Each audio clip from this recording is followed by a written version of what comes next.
Yo crecí en West Palm Beach, en la Florida, y no tenía dinero para comprar refrescos y cosas por el estilo. Así que trepaba a los árboles cocoteros, hacía caer algunos cocos, les hacía un orificio y bebía esa deliciosa agua de coco. Ahora, pelar un coco era algo muy fácil para mi hermano y para mí. Tumbábamos muchos cocos, los pelábamos diestramente y los vendíamos a los turistas. Yo podía pelar y abrir un coco en menos de un minuto porque Dios puso algo así como costuras en la corteza del coco y descubrí que era fácil pelar un coco descosiendo esas costuras. A veces los turistas nos compraban los cocos, pero con la condición de que los abriéramos y los peláramos en su presencia.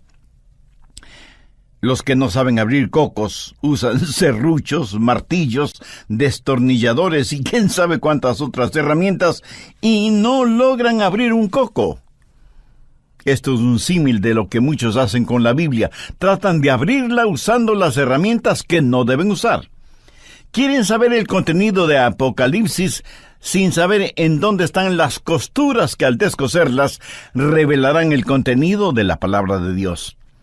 Y por así decirlo, una de esas costuras la encontramos en Apocalipsis 1:19, en donde Juan recibió la orden de escribir sobre 3 cosas importantes. Primero, escribir las cosas que ha visto. Segundo, escribir las cosas que son. Y tercero, escribir las cosas futuras. Juan presenta un bosquejo del mensaje en 3 partes. Y es la orden que Juan recibe directamente del Santo Espíritu de Dios. Recuerde que Juan está en la isla de Patmos, preso por predicar el Evangelio del Señor Jesucristo. Apocalipsis, capítulo 1, desde el verso 10. Yo estaba en el Espíritu en el día del Señor, y oí detrás de mí una gran voz como de trompeta que decía: Yo soy el Alfa y la Omega. Como usted seguramente sabe, Alfa y Omega son la primera y la última letra del alfabeto griego. Yo tengo un gran número de libros en mi biblioteca y todos ellos contienen todas las letras del alfabeto de mi idioma. Si Jesús ahora me pidiera que escribiera una revelación que me esté dando, me diría: yo soy la A y la Z. Toda la sabiduría de Dios está en el Señor Jesucristo. Ahora noten lo siguiente, en el versículo 10. Escribe en un libro lo que ves. ¿Qué es lo que le dijo que escriba? Lo que iba a ver. ¿Y para qué? Pues envíalo a las 7 iglesias que están en Asia, a Éfeso, Esmirna, Pérgamo, Tiatira, Sardis, Filadelfia y Laodicea. Verso 12. Y me volví para ver la voz que hablaba conmigo, y vuelto, vi 7 candeleros de oro, y en medio de los 7 candeleros a uno semejante al Hijo del Hombre. Esto significa que hay un hombre en la gloria, el Señor Jesucristo, quien es Dios mismo, que llevó su humanidad hasta el cielo y es para siempre el Hijo del Hombre. Jesús, el Hijo de Dios, se refiere a sí mismo como el Hijo del Hombre. Verso 13. Al Hijo del Hombre vestido con una ropa que llegaba hasta los pies y ceñido por el pecho con un cinto de oro. Su cabeza y sus cabellos eran blancos como blanca lana, como nieve, sus ojos como llamas de fuego, y sus pies semejantes al bronce bruñido y refulgentes como en un horno, y su voz como estruendo de muchas aguas. Pasemos ahora al verso 16. Tenía en su diestra 7 estrellas. De su boca salía una espada aguda de 2 filos, y su rostro era como el sol cuando resplandece en su fuerza. Y cuando le vi, caí como muerto a sus pies. Y él puso su diestra sobre mí, diciéndome: no temas, yo soy el primero y el último, y el que vivo y estuve muerto. Mas he aquí que vivo por los siglos de los siglos. Amén. Y tengo las llaves de la muerte y del Hades. Escribe las cosas que has visto, y las que son, y las que han de ser después de estas. Cuando Jesús era crucificado, muchos se burlaron de él, desafiándole a que descendiera de la cruz. Y a las mujeres que estaban a la vera del camino por donde él pasaba, cargando la cruz, les dijo que no debían llorar por él, sino por ellas mismas, porque su hora aún no había llegado. La hora del Señor será cuando, descendiendo de su gloria, se muestre no como el carpintero de Galilea, no como el profeta pobre, ni como el manso y humilde Jesús, lleno de infinito amor, sino como el exaltado y glorificado Señor Jesucristo.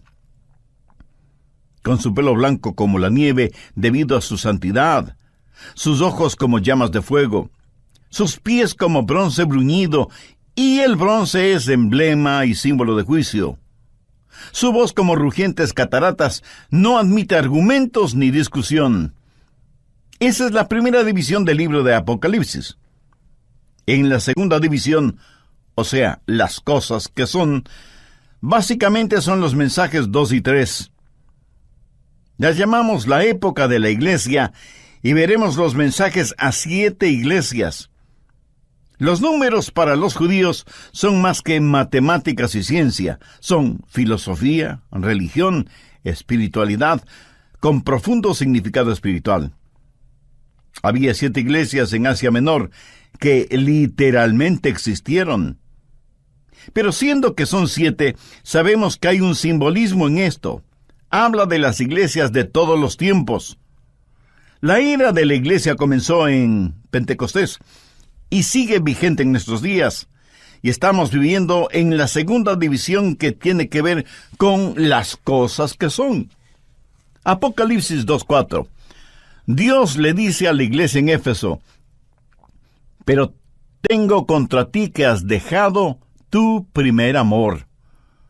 La iglesia en Éfeso era una iglesia maravillosa, pero su amor había comenzado a enfriarse. ¿Se acuerda cuando usted se casó? ¿Se acuerda de su luna de miel? Después de años de casados, siguen viviendo en su luna de miel. Si es que usted no ama a su esposa más de lo que la amaba en la luna de miel, quiere decir que la ama menos. Porque el amor nunca es estático, nunca se queda estancado. ¿Ama usted al Señor Jesucristo con esa inquietante, deslumbrante intensidad que tuvo cuando le recibió en su vida como Salvador y Señor? Ojalá que nunca perdamos esa realidad. Alguien dijo que la luna de miel es el período entre el sí, lo prometo, y el ¿de qué promesa se trata? Lo que necesitamos hacer es mantener vivo y ardiente nuestro primer amor. De la iglesia de Éfeso se podía decir muchas cosas maravillosas. Sin embargo, Jesús dijo: pero tengo contra ti que has dejado tu primer amor. Y eso fue el mensaje más importante para la iglesia de Éfeso. Apocalipsis 2:10. Mensaje para la iglesia de Esmirna: no temas en nada lo que vas a padecer. Y aquí, el diablo echará a algunos de vosotros en la cárcel para que seáis probados, y tendréis tribulación por 10 días. Sé fiel hasta la muerte, y yo te daré la corona de la vida. Esta es una iglesia que conocería el sufrimiento, y toda genuina iglesia del Señor sabe lo que es sufrir por causa de su nombre. Porque contrariamente a lo que se predica desde muchos púlpitos hoy en día, cuesta el servir al Señor. A veces nos puede costar la vida. No piense que una vez que es salvo o salva, está en camino hacia el éxito, la popularidad y la prosperidad financiera. De ninguna manera. El Señor está enseñando aquí que nosotros, en esta época de la iglesia, estamos en peligro de dejar de perder nuestro primer amor y necesitamos enfrentar el hecho de que sufriremos persecución. Luego viene el mensaje a la iglesia de Pérgamo. El verso 14 epitomiza lo que estaba mal en la iglesia de Pérgamo. Escúchelo. Pero tengo unas pocas cosas contra ti, que tienes ahí a los que retienen la doctrina de Balaam, que enseñaba a Balac a poner tropiezo ante los hijos de Israel, a comer cosas sacrificadas a los ídolos y a cometer fornicación. Esta era una iglesia neotestamentaria, pero la impiedad y la mundanalidad estaban mezcladas con las enseñanzas del Evangelio. Y lo mismo era el altar de Jehová que el altar de Baal, que era un dios pagano. Y eso mismo es lo que está sucediendo en muchas iglesias en la actualidad. En muchas iglesias se justifica el aborto indiscriminado y muchos llamados reverendos pontifican acerca de la conveniencia de eliminar bebés mediante el aborto. ¿Sabe? Los sacerdotes de Baal hacían exactamente lo mismo. En algunas iglesias mal llamadas iglesias cristianas, no solamente se defiende, sino que se acepta la sodomía y la homosexualidad, diciendo que somos no cristianos si es que no toleramos estos nuevos estilos de vida, porque Dios, que es todo amor, seguramente los aprueba. Bueno, yo no sé qué Biblia tienen para asegurar semejante barbaridad, porque no solo que Dios no aprueba eso, sino que dice que es abominación delante de sus ojos. Y aquí dice que esta iglesia de Pérgamo estaba mezclando las cosas, y eso fue un peligro entonces tanto como lo es en nuestros días. Apocalipsis 2:20 es el mensaje para la iglesia de Tiatira. Pero tengo una cosa contra ti, que toleras que esa mujer Jezabel, que se dice profetiza, enseñe y seduzca a mis siervos a fornicar y a comer cosas sacrificadas a los ídolos. Aquí se habla de la infiltración del feminismo, y Dios menciona a una autodenominada profetisa y la compara a Jezabel del Antiguo Testamento, introduciendo herejías dentro de la iglesia. En nuestros días se piensa que no es cristiano el estar firme en contra de la herejía. En Apocalipsis 3:1 tenemos el mensaje para la iglesia de Sardis. Escribe al ángel de la iglesia de Sardis, el que tiene los 7 espíritus de Dios y las 7 estrellas, dice esto: yo conozco tus obras, que tienes nombre de que vives y estás muerto. Esta era una iglesia que tenía grandes programas y fiebre de actividad. Era la iglesia más activa en la ciudad. Tenía apariencia de estar viva, pero en realidad estaba muerta. Pudiera haber estado bien organizada. Pero, mi amigo, en un cementerio también hay organización. Me imagino que esta iglesia tenía un comité que supervigilaba al comité de promoción. Tenía todo, menos vida. Las iglesias como tales, bien organizadas, necesitan preocuparse por tener vida y no solo por tener un nombre. Pero gracias a Dios que hubo una iglesia cuyo distintivo fue el amor. Apocalipsis 3, versos 7 y 8. Escribe al ángel de la iglesia de Filadelfia: esto dice el santo, el verdadero, el que tiene la llave de David, el que abre y ninguno cierra, y cierra y ninguno abre. Yo conozco tus obras. He aquí, he puesto delante de ti una puerta abierta. ¿Sabe usted lo que significa Filadelfia? Significa amor fraternal. Esta era una iglesia donde todos se amaban mutuamente. Una iglesia está compuesta por personas que tienen toda clase de ideas acerca de la música, si tradicional o contemporánea. Algunas quieren levantar las manos en adoración y alabanza, otras no. Y así por el estilo. ¿Quién está en lo correcto? Nadie. ¿Quién está en lo incorrecto? Nadie. Lo importante no es el tratar de imponer mi estilo o mi gusto como una señal de superespiritualidad. Lo que debe mantenernos unidos es el amor que tenemos en el Señor Jesucristo. Escúcheme. Es muy fácil encontrar errores para no estar de acuerdo con los demás. Y aquí debo confesar algo. A veces yo no estoy de acuerdo conmigo mismo. Pero debemos entender lo siguiente: debemos sentir y practicar el amor fraternal. Satanás siempre preferirá el estar en medio de cristianos que no se aman, que vender pornografía, licores o drogas.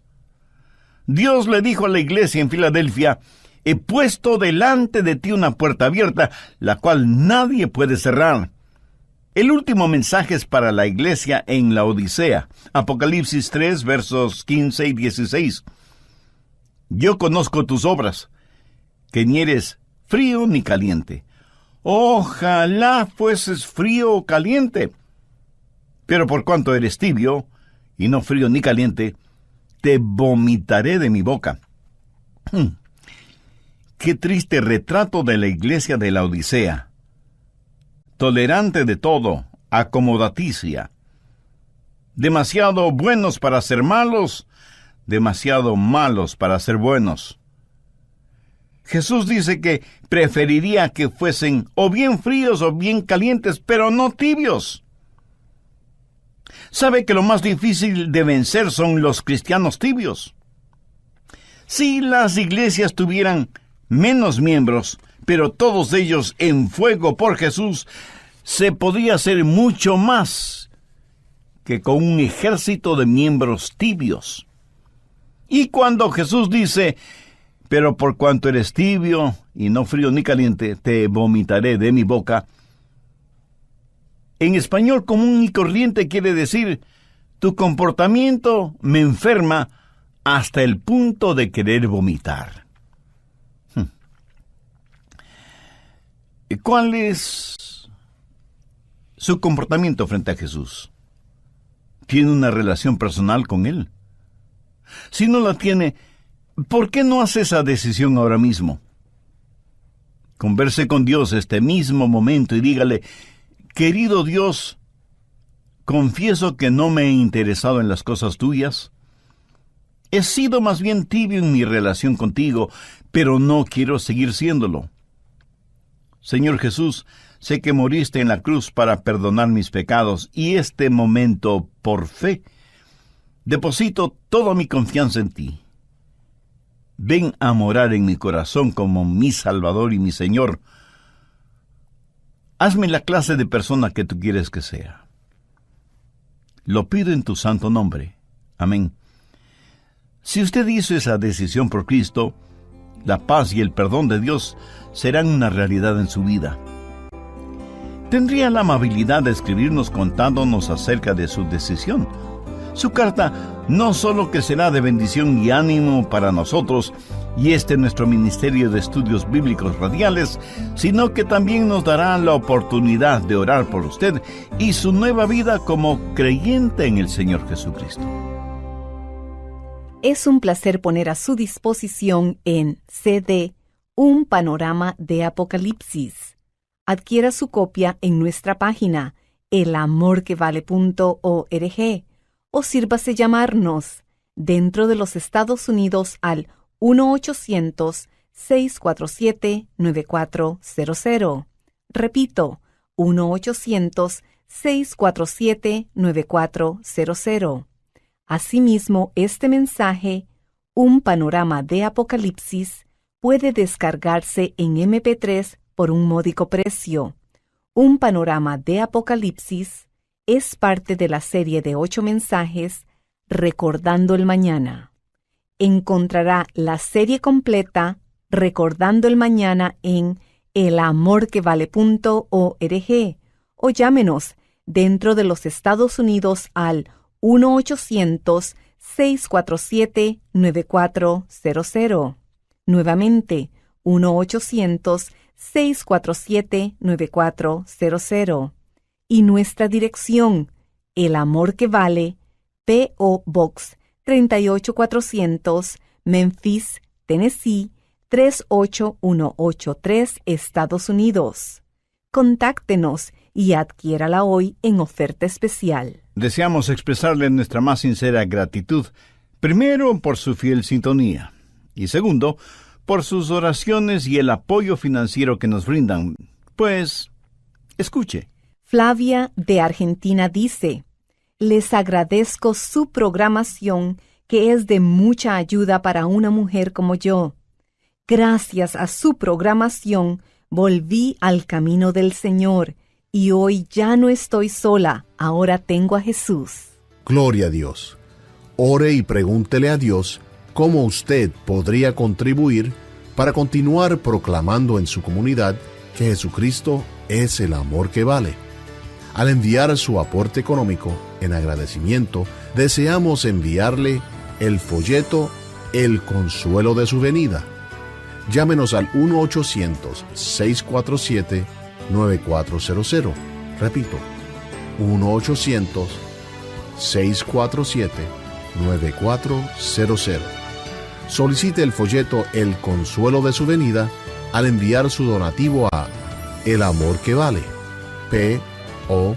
Box 38400, Memphis, Tennessee 38183, Estados Unidos.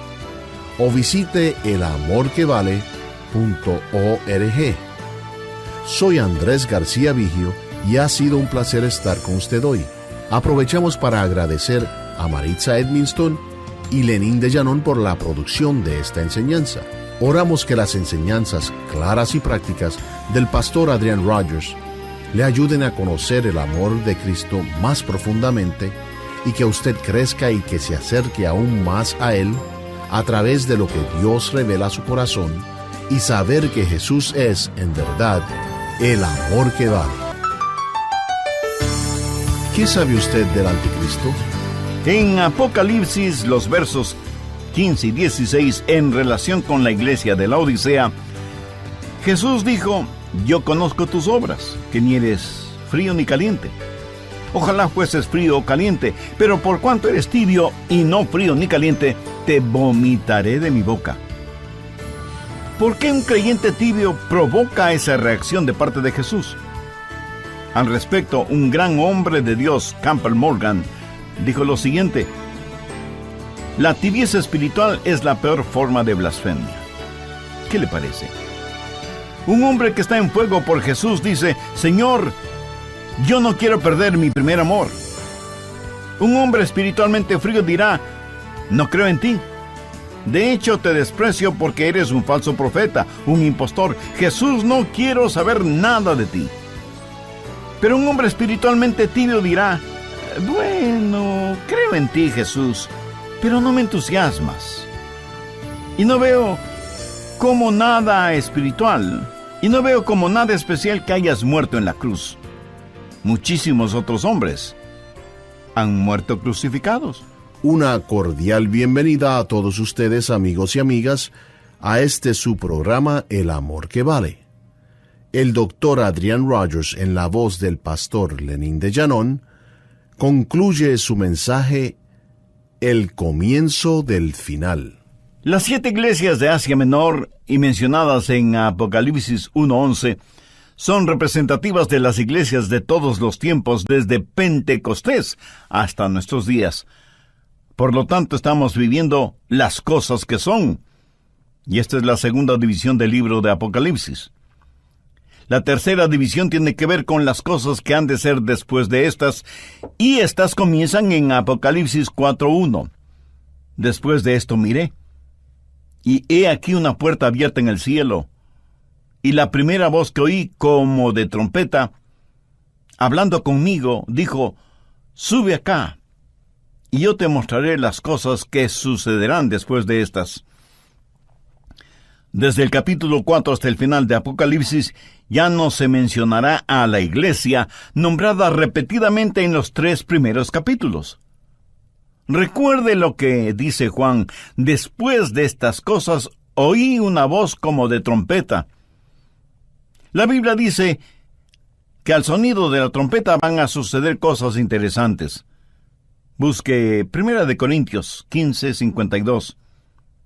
En un momento, en un abrir y cerrar de ojos, a la final trompeta. Y en 1 Tesalonicenses 4:16 leemos: porque el Señor mismo, con voz de mando, con voz de arcángel y con trompeta de Dios, descenderá del cielo, y los muertos en Cristo resucitarán primero. ¿Qué es lo que leímos en Apocalipsis 4:1? Oí una voz como de trompeta diciendo, sube acá. Esto es, en reunirnos con el Señor. Y Juan, en el Espíritu, experimentó esto. Dios le dio un atisbo de su gloria, del futuro, para que hable de la tercera división, las cosas por venir. ¿Cuándo sucederán? Pues en cualquier momento. Busque Mateo 24 desde el verso 36. Jesús está hablando y dice, pero del día y la hora nadie sabe, ni aun los ángeles del cielo, sino solo mi Padre. Mas como en los días de Noé, así será la venida del Hijo del Hombre. Ahora demos un pequeño salto hasta el verso 44. Por tanto, también vosotros estad preparados, porque el Hijo del Hombre vendrá a la hora que no pensáis. Algunos enseñan que la iglesia experimentará la gran tribulación, y eso no es cierto. Por el contrario, dice que todo será como en los días de Noé, cuando todos se dedicaban a cosas cotidianas, no necesariamente buenas o encomiables, hasta que súbitamente y en forma cataclísmica vino el diluvio y se los llevó a todos. Si yo supiera que Jesús viene al final de la tribulación, sabría exactamente hasta la hora de su venida. ¿Por qué? Porque la tribulación durará 7 años. Podría estar contando los días, y en vez de mirar por Jesús, podría estar mirando por el anticristo, si es que estuviera esperando ver señales en vez de esperar a Cristo. Pero la Biblia enseña que, al final de la era de la iglesia, en cualquier momento, el Señor puede venir, que la trompeta sonará, y que Jesús llamará a los suyos para que estén con Él. Apocalipsis 4:1 es el comienzo de la tercera división, o sea, las cosas que sucederán después de estas. ¿Qué sucederá después del rapto? Escúcheme, cuando la iglesia sea quitada de la tierra, la sal y la luz desaparecerán. El Espíritu Santo se apartará. Y la bestia que sale del mar, el anticristo, será presente. Y será el tiempo de la gran tribulación. Apocalipsis 6:17, porque el gran día de su ira ha llegado, ¿y quién podrá sostenerse en pie? La tribulación es la ira de Dios derramada sobre la tierra, y la Biblia dice concerniente a la iglesia que Dios ha determinado que su ira no será sobre aquellos que son salvos mediante el Señor Jesucristo. Dios nunca derramará su ira sobre sus hijos. Y como hijos, somos el objeto de la disciplina de Dios, pero jamás de la ira de Dios. La ira de Dios es solo para aquellos que han rechazado al Señor Jesucristo. Después del rapto vendrá el gran día de la ira de Dios. ¿Y quién podrá sostenerse en pie frente a la ira divina? Busque Apocalipsis 9:6. Y en aquellos días los hombres buscarán la muerte, pero no la hallarán, y ansiarán morir, pero la muerte huirá de ellos. Lo que nosotros ahora llamamos muerte será un descanso y un alivio frente a los horrores de la tribulación, que será un tiempo terrible que durará 7 años. Qué triste el día cuando se escuche el llanto, la angustia, la desesperación de los perdidos, cuando sepan su destino. E implorarán a las rocas y a las montañas que les sepulten, y orarán, pero será demasiado tarde. Si en la primera venida de Jesús usted no se salva, en la segunda venida usted ciertamente será condenado. El rapto es el primer paso de las cosas que serán. Segundo, al ya no estar el Espíritu Santo y la Iglesia en el mundo, la corrupción moral y las tinieblas espirituales serán evidencia de la gran tribulación. ¿Cuándo terminará la gran tribulación? Recuerde que durará 7 años. Por el libro de Daniel y del Apocalipsis, sabemos que este período de 7 años terminará con la batalla de Armagedón. Anote Apocalipsis 16:16. Y los reunió en el lugar que en hebreo se llama Armagedón. Armagedón actualmente significa el monte de Megiddo, que es un lugar en la planicie de Jezreel. Algunas de las batallas más decisivas de la historia se han desarrollado en ese lugar y muchos de los famosos conquistadores pelearon allí porque Israel está en la confluencia de 3 continentes y de las rutas comerciales y militares. A través de esta tierra, desde Egipto a Siria y Mesopotamia, grandes batallas se pelearon en Megiddo. Y este será el lugar en donde la bestia, el anticristo, el hombre de pecado, el hijo de perdición, hará su último esfuerzo con su ejército mundial para enfrentar al pueblo de Dios, los judíos, y tratar de apoderarse de Jerusalén, la ciudad dorada, que es la ciudad que se ha transformado en el centro de atención mundial. El anticristo será el supremo comandante del ejército global de todas las naciones que bajo el pretexto de paz mundial unilateralmente desarmará a todas las naciones para concentrar todo el poder militar bajo su mando para la gran batalla final, la de Armagedón. Busque Apocalipsis 19:19. Y vi a la bestia, a los reyes de la tierra y a sus ejércitos reunidos para guerrear contra el que montaba el caballo y contra su ejército. ¿Cómo se peleará esta batalla? Jesucristo va a destruirlos con el espíritu de su boca. Apocalipsis 19, los versos 11 y 12. Entonces vi el cielo abierto, y he aquí un caballo blanco, y el que lo montaba se llamaba Fiel y Verdadero, y con justicia juzga y pelea. Sus ojos eran como llama de fuego, y había en su cabeza muchísimas diademas, y tenía un nombre escrito que ninguno conocía sino él mismo. ¿Sabía que hay una ley física que dice que ningún recipiente puede llevar más que la capacidad del recipiente? Piénselo. No es tan difícil entenderlo, aunque parezca un poco complicado. Ahora escúcheme atentamente. Dios es mucho más grande que su capacidad mental.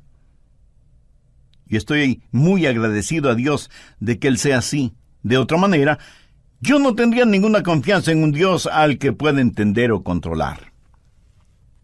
Espero que me haya entendido. Dice que tenía un nombre que solo Él conocía. Continuemos leyendo los versos 13 y 14. Estaba vestido de una ropa teñida en sangre, y su nombre es el Verbo de Dios. Y los ejércitos celestiales, vestidos de lino finísimo, blanco y limpio, le seguían en caballos blancos. ¿Quiénes forman estos ejércitos celestiales? Los santos de todos los tiempos, transformados a semejanza de Jesucristo, vestidos con lino finísimo. Nosotros, sus santos, venimos con Él, con quien hemos tenido una luna de miel por 7 años, mientras las llamas de la tribulación calcinaban la tierra. Entonces Él viene para la batalla de Armagedón, cuando los hombres mortales y el Dios inmortal se enfrentarán, y esa batalla será ganada con su palabra. La Biblia dice que Él destruirá a la bestia con la espada que sale de su boca, o sea, con su palabra. Ahí estará el anticristo con sus sofisticadas y supermodernas y tecnológicamente insuperables armas, propias de una película de ciencia ficción. Y aquí vienen los ejércitos celestiales. Y en el momento preciso, el Señor hablará y eliminará a sus enemigos para siempre.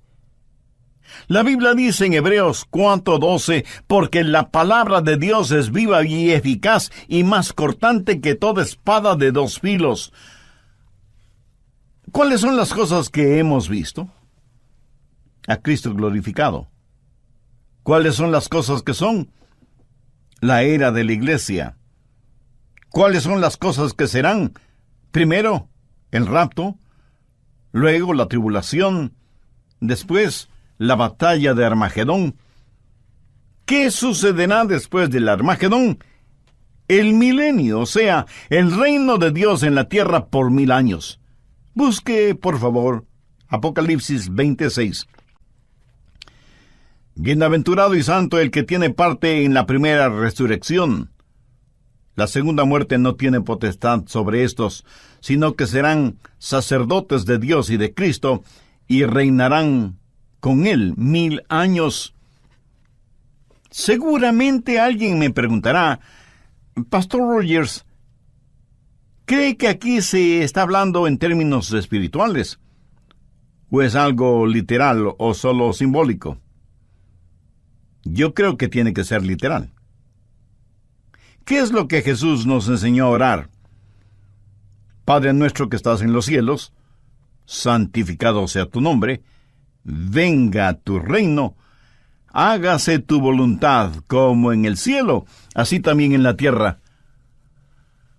¿Cuándo y dónde cree usted que esa oración va a ser contestada? ¿Cree usted que Jesús nos hubiera pedido que oremos si es que esa oración no iba a ser contestada? Recuerde lo que dice una de las bienaventuranzas en Mateo 5. Bienaventurados los mansos, porque ellos recibirán la tierra por heredad. ¿Qué es lo que dice Apocalipsis 26? Bienaventurado y santo el que tiene parte en la primera resurrección. La segunda muerte no tiene potestad sobre estos, sino que serán sacerdotes de Dios y de Cristo, y reinarán con él 1000 años. ¿Se imagina? Seremos sacerdotes de Dios. Vamos a juzgar a ángeles. Vamos a reinar con él, literalmente.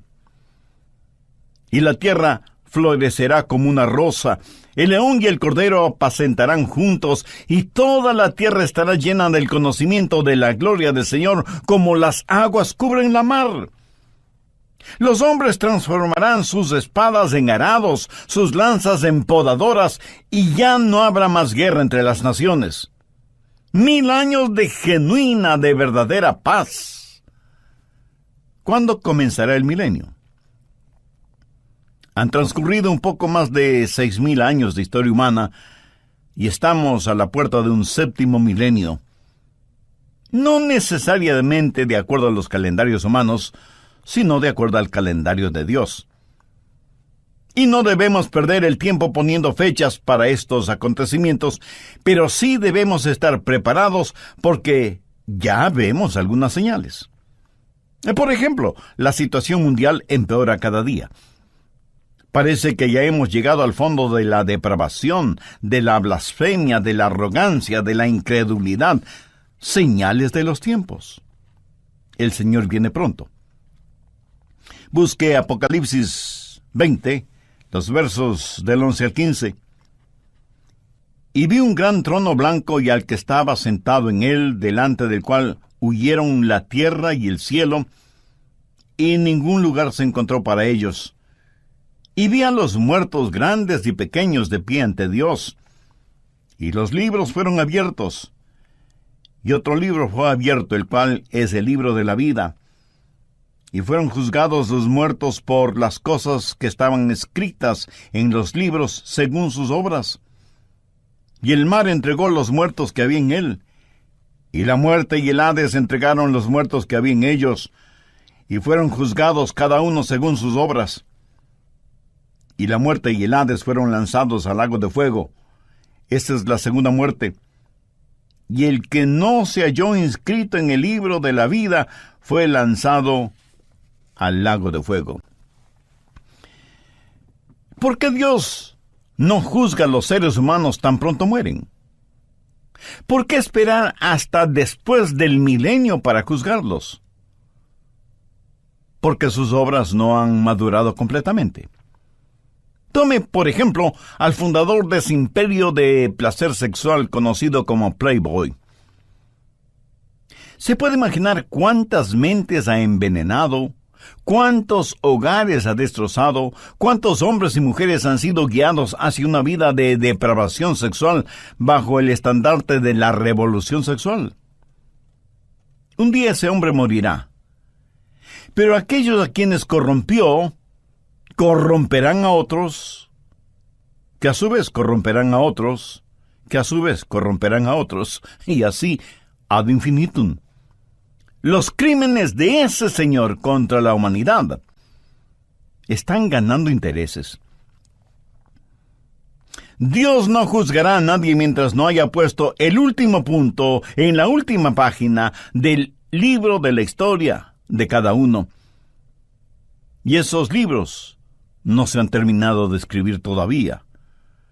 Por eso el juzgamiento será después del milenio. ¿Cuál será el último de los eventos? Veamos Apocalipsis 21, los versos 7 y 8.